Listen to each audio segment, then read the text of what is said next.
قرآن کی حقانیت سے متعلق ایک بات آپ کے سامنے رکھتا ہوں، صرف آج کے دور کے اعتبار سے سمجھنے کے لیے۔ پہلے ایسا تھا کہ آدمی کچھ بھی مسئلہ جاننا ہو گوگل سے پوچھ لو، اب آج کے دور کے اندر چیٹ جی پی ٹی سے پوچھ لو۔ آپ چیٹ جی پی ٹی میں ایک کویشچن جو ہے رکھیں اور پوچھیں اس سے کہ کیا قرآن جیسی کوئی ایک سورت بھی ہو تو ہمیں بتاؤ، تو اتنا سب کچھ اس کے پاس ہونے کے باوجود چیٹ جی پی ٹی کی طرف سے جواب یہی ملے گا، نہ کوئی قرآن جیسی ایک سورت لا سکا ہے نہ لا سکے گا۔ میرے پیارے آقا صلی اللہ تعالی علیہ وسلم کے پیارے دیوانوں، یہ اللہ کی کتاب ہے۔ وہ قوم جو اس کتاب پر ایمان لائی، وہ قوم جو اس کتاب کو اللہ کی کتاب مانتی ہے، وہ قوم جو اس کے فائدے کا انکار بھی نہیں کرتی، اور وہ قوم جو اپنے بچے کو ابتدائی دنوں کے اندر قرآن شریف پڑھنا سکھاتی ہے، وہی قوم قرآن کی گائیڈ لائن کو فالو کرنے کے لیے تیار بھی نہیں، اور آج بھٹک رہی ہے کہ میری کامیابی کے لیے کون سی راہ ہے جسے میں اپناؤں تو میں کامیاب ہو جاؤں۔ اللہ عز و جل واضح طور پر فرماتا ہے ان ھذا القرآن یہدی للتی ہی اقوم، بے شک یہ قرآن سب سے زیادہ سیدھا راستہ دکھانے والی کتاب ہے۔ ایک نئے نقطے کی طرف آپ کی توجہ چاہوں گا۔ بے شک یہ قرآن سب سے سیدھا راستہ دکھانے والی کتاب ہے۔ اب سوال یہ پیدا ہوتا ہے کہ لوگوں کی مختلف منزلیں ہیں، کسی کی منزل سائنس ہے، کسی کی منزل ٹیکنالوجی ہے، کسی کی منزل میڈیکل ہے، کسی کی منزل افتاء ہے، کسی کی منزل حدیث ہے، کسی کی منزل فقہ ہے، کسی کی منزل تجارت ہے۔ ہر ایک دنیا میں مختلف دلچسپی رکھنے والے لوگوں کی جماعت موجود ہے۔ سوال یہ پیدا ہوتا ہے کہ کیا سائنس کے لیے بھی قرآن سیدھا راستہ دکھاتا ہے؟ یہ کتاب ٹیکنالوجی کی فیلڈ کے اندر بھی سیدھا راستہ دکھاتی ہے؟ کیا یہ قرآن جو ہے وہ میڈیکل کی فیلڈ میں بھی سیدھا راستہ دکھاتی ہے؟ کیا یہ قرآن تجارت کی فیلڈ میں بھی سیدھا راستہ دکھاتا ہے؟ واللہ میں آپ کو کہتا ہوں یہی وہ کتاب ہے کہ جس منزل کا آدمی مسافر ہو، ہر منزل پر پہنچنے کے لیے اگر کوئی سیدھا راستہ دکھا سکتی ہے تو یہ اللہ کی کتاب دکھا سکتی ہے۔ میرے پیارے آقا صلی اللہ تعالی علیہ وسلم کے پیارے دیوانوں، تاریخ اٹھا کر کے دیکھیں، جب تاریخ کے اوراق الٹ کر کے آپ دیکھیں گے تو آپ کو پتہ چلے گا کہ آج سے 700-800 سال پہلے اگر آپ چلے جائیں تو آپ کو پتہ چلے گا ہر فن کے ایکسپرٹ مسلمان آپ کو نظر آئیں گے، اور وہ سارے فن کے ایکسپرٹ کو اگر کہیں سے کوئی بنیاد ترقی کی ملی ہے تو وہ قرآن سے ملی ہے۔ ان کا بیس قرآن تھا۔ ہم ضرور یہ کہتے ہیں کہ الجبرا ہو، جیومیٹری ہو یا ایکس وائی زیڈ دوسرے فنون ہوں، ان فنون کا موجد مسلمان تھا، لیکن یہ فنون کے موجد کے اندر ایجاد کی صلاحیت کہاں سے آئی؟ یہ قرآن سے آپ کو ملے۔ مجھے حیرت ہوتی ہے کہ آج کا نوجوان اپنی کامیابی کے لیے جس چیز سے رہنمائی حاصل کرنا چاہتا ہے وہ کس سے حاصل کر رہا ہے؟ ان چیزوں سے رہنمائی حاصل کرنے کی کوشش کرتا ہے جس کی رہنمائی پر چلنے کے بعد منزل کا ملنا یقینی نہیں ہے، لیکن قرآن کی گائیڈ لائن کو اگر کوئی فالو کرے تو قرآن ایسی کتاب ہے جو آپ کو کبھی بھٹکنے نہیں دے گی بلکہ سیدھا راستہ آپ کو عطا کرے گی۔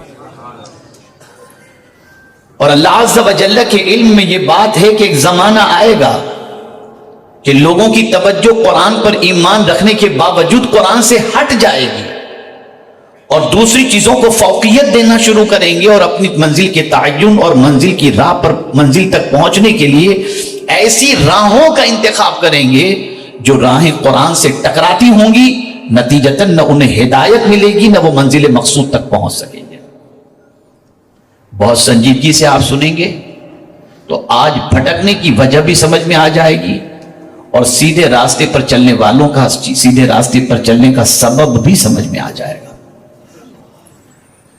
میرے پیارے آقا صلی اللہ تعالی علیہ وسلم کے پیارے دیوانوں، ایک ہوتا ہے سیدھے راستے کے سلسلے میں جذبہ۔ ہم اور آپ سفر کرتے ہیں، اور جب سفر پر نکلتے ہیں، ٹیکسی میں اگر ہیں، اولا یا اوبر کے اندر ہیں، اور ہم ایجیڈ ہیں، تو اس سے ہم کہتے ہیں بھلے لمبا راستہ ہو لیکن اچھا صاف ستھرا بغیر ٹریفک والے راستے سے لے کر کے جانا۔ یہ ہمارا سلیکشن ہے، یہ جواب دیجیے۔ آپ میری بات سمجھ رہے ہیں کہ نہیں سمجھ رہے ہیں؟ یہ سلیکشن ہے نا ہمارا۔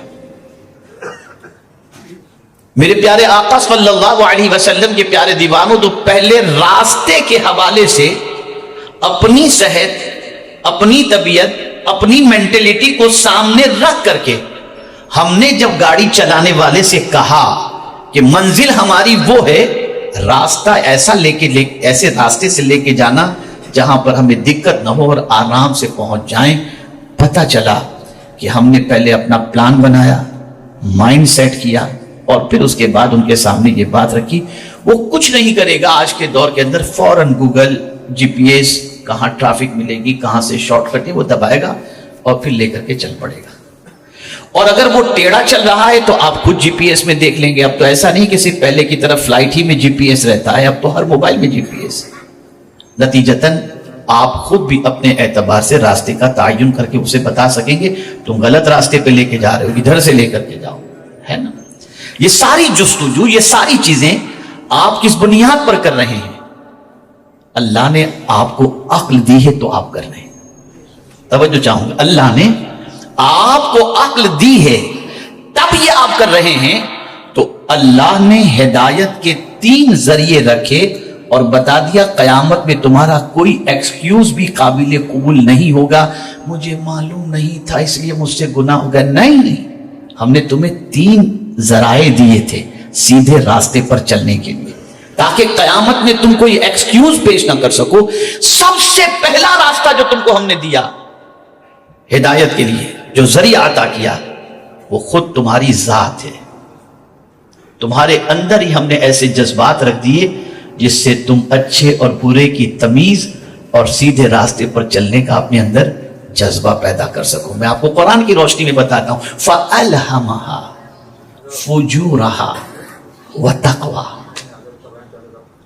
میرے پیارے آقا صلی اللہ تعالی علیہ وسلم کے پیارے دیوانوں، اللہ نے الہام فرما دیا برائی کے حوالے سے بھی اور تقوی کے حوالے سے۔ آپ کہیں گے میری سمجھ میں بات نہیں، میں سمجھا دیتا ہوں، بہت ایزی سمجھا دوں، اور وہ یہ ہے کہ انسان جب کوئی گناہ کرتا ہے تو اسے چھپاتا ہے، لیکن نیکی کرتا ہے تو بولیے، میری بات اگر سمجھ میں آ رہی ہے اور مائنڈ بالکل میری گفتگو کی طرف ہے تو آپ مجھے جواب دیجیے گا۔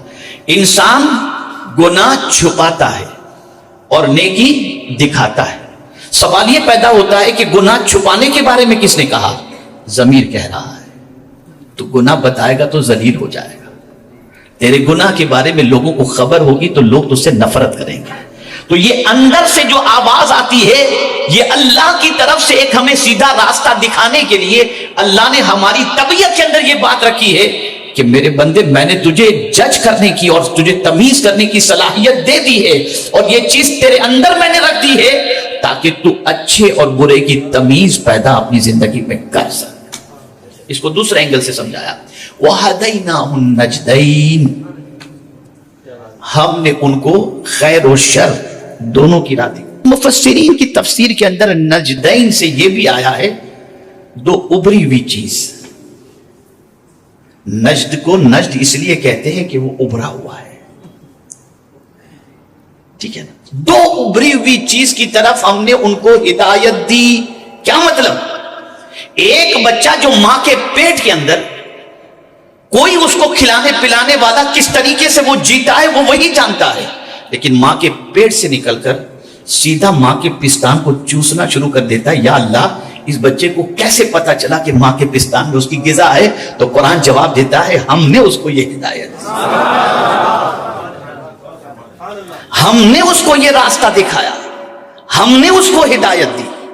تو میرے پیارے آقا صلی اللہ علیہ وسلم کے پیارے دیوانوں، کوئی ایکسکیوز پیش نہیں کر سکتا کہ مجھے معلوم نہیں تھا.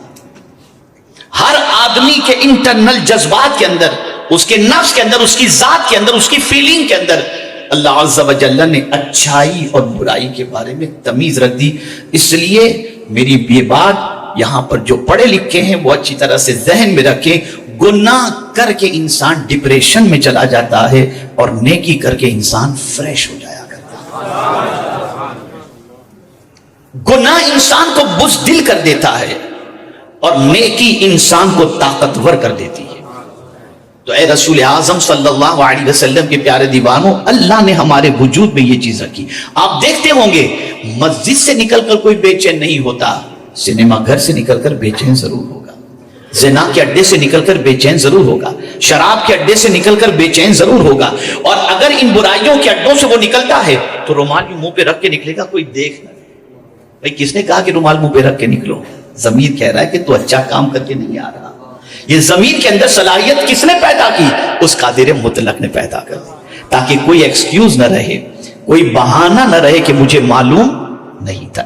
دوسرا ذریعہ اللہ عز و جل نے انبیاء کرام علیہ السلام کو رکھا کہ کوئی کہہ دے کہ مجھے تو اتنا ہی معلوم تھا اور نہیں معلوم تھا، تو اللہ نے انبیاء کو بھیجے تاکہ انبیاء کرام علیہ السلام انہیں سیدھا راستہ دکھائیں.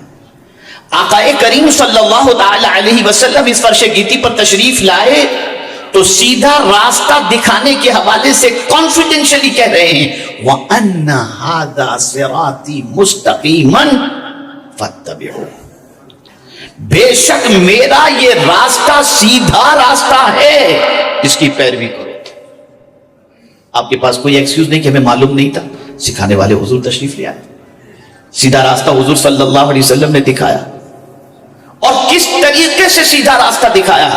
ایک باپ بھی اس طریقے سے سیدھا راستہ نہیں دکھاتا، ایک ماں بھی اپنے بیٹے کے لیے اتنی محنت سیدھے راستے پر چلانے کے لیے اور دکھانے کے لیے نہیں کرتی جتنا مدینے کے تاجدار صلی اللہ علیہ وسلم نے کیا. پتھر کھائے، امت کو سیدھا راستہ دکھایا. کانٹوں پر چلے، امت کو سیدھا راستہ دکھایا. لفظوں کے تیر برداشت کیے، امت کو سیدھا راستہ دکھایا، تاکہ یہ امت سیدھے راستے پر چل کر اپنی دنیا بھی سنوار لے اور اپنی آخرت بھی سنوار لے. نادانوں حیرت ہوتی ہے کہ اتنی تکلیفوں کو سہ کر جس مدینے کے تاجدار صلی اللہ علیہ وسلم نے سیدھا راستہ دکھایا، آج اسی رسول کا ماننے والا انسان بھٹک رہا ہے.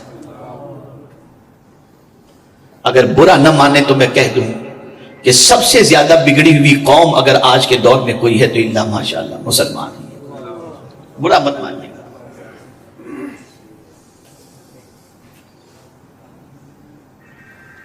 اللہ کے رسول صلی اللہ علیہ وسلم نے سیدھا راستہ دکھایا، اور اسی لیے قرآن نے کہا کہ اگر تم ہدایت پانا چاہتے ہو فَاتَّبِعُوهُ لَعَلَّكُمْ تَهْتَدُونَ، میرے محبوب کے پیچھے پیچھے چلو تاکہ تمہیں ہدایت نصیب ہو جائے.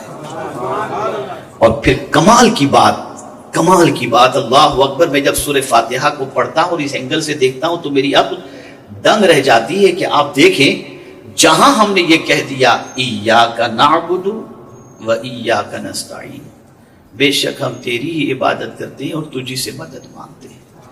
اتنا کہنے کے بعد اب اللہ سکھا رہا ہے اب مجھ سے مانگنا نا، میری مدد مانگے ہو نا اور میری عبادت کرتے ہو نا اور کرنے کی بات کر رہے ہو نا، اب مجھ سے دعا کرو. تو کیا دعا کرو؟ تو کہا کہو اہدنا الصراط المستقیم، ہم کو سیدھے راستے پر چلا. اور پھر بتا دیا ہیرو ہیروئن کو مت دیکھنا، میں تم کو بتاتا ہوں کہ سیدھا راستہ کون سا ہے، کس راستے پر چلو گے تو مجھے پالو گے. تو فرمایا کہو صراط الذین انعمت علیہم، ان کے راستے پر چلا جن پر تیرا انعام نازل ہوا. اور پھر بتا دیا کہ انبیاء، صدیقین، شہداء اور صالحین یہ وہ جماعت ہے کہ ان کے راستے پر چلو گے تو بھٹک نہیں سکتے، منزل مقصود تک تم پہنچ جاؤ گے.